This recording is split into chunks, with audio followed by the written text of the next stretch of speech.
जस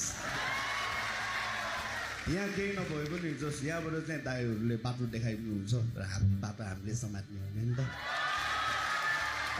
कुमा मलाई याद आयो ब्लाइन्ड अडिसनमा लास्टमा पालो आएको थियो आज पनि लास्टमा नै पालो आएको छ लास्टमा नै बोलायो हामीले यो झन्डै ब्याट्रीको गिटारको ब्याट्री सकेको दाइ त्यो बेलामा पनि के ब्याट्रीकै प्रब्लम के थियो के अरे होइन ब्याट्रीले त्यो बल्थ्यो लाइट बल्ने टी सर्ट थियो होइन सुमन प्रधान दाइले गिफ्ट दिनुभएको त्यो लुगा थियो अनि उहाँले नै मेरो गीतहरूमा प्रायः लिरिक्सहरू पनि लेख्नलाई साथ दिनुहुन्थ्यो उहाँ अहिले यो संसारमा हुनुहुन्न ठ्याक्क दाइले क्या याद दिलाइदिनु भयो होइन जस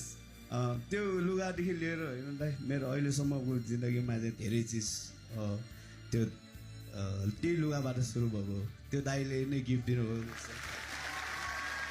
मान्छेले मेहनत गरेपछि नहुने कुरा केही पनि छैन अनि you're big inspiration for each and every one र हाम्रो यहाँ 6 जना छ विनर एकजना हो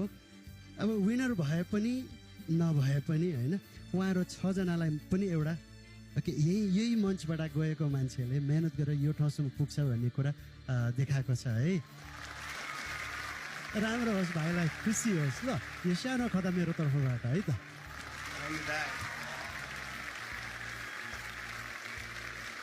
सपना सोच सङ्घर्ष जसको स्वच्छ हुन्छ जसको सत्यवान हुन्छ जसको इमान्दार हुन्छ त्यो मान्छे कहिले पनि हार्दैन र एउटा साँच्चीकै त्यो उदाहरण तपाईँ नै हो संस्कार आफ्नो वेशभूषा र आफ्नो देशभन्दा माथि कोही पनि हुँदैन केही पनि हुँदैन भन्ने कुरा पनि एउटा उदाहरण तपाईँ हो जस्तो लाग्छ मलाई आज हजुरलाई भेट्न पाएँ एकदमै खुसी लाग्यो अझै राम्रो गर्दै जानुहोला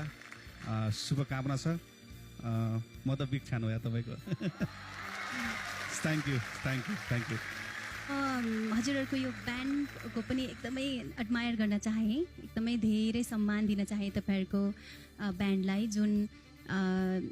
तपाईँहरू आफ्नै मौलिक बाजाको प्रयोग गरेर तपाईँहरूले यस्तो क्रिएसनहरू निकालिरहनु भएको छ यो एकदमै ठुलो कुरा हो भोइसको स्टेजबाट आउनुभएको रहेछ तपाईँ होइन मैले सुने हेरेँ पनि र यो हाम्रो सम्पूर्ण भोइस टिमको लागि पनि एकदमै प्राउड मोमेन्ट रहेको छ thank you very much thank you एउटा कुनै पनि गायक अगाडि बढ्नको लागि पछाडि सपोर्ट चाहिन्छ त्यो तपाईँसँग एकदम बलियो सपोर्ट छ दरिलो सपोर्ट छ कसैले पनि नछोड्नु होला र कुमा भाइलाई पनि म त्यही भन्छु 7 जना ब्यान्ड छ कसैलाई पनि एकजनालाई पनि नछोटाउनु होला काहीँ पनि र तपाईँको सबभन्दा मिठो एउटा पन छ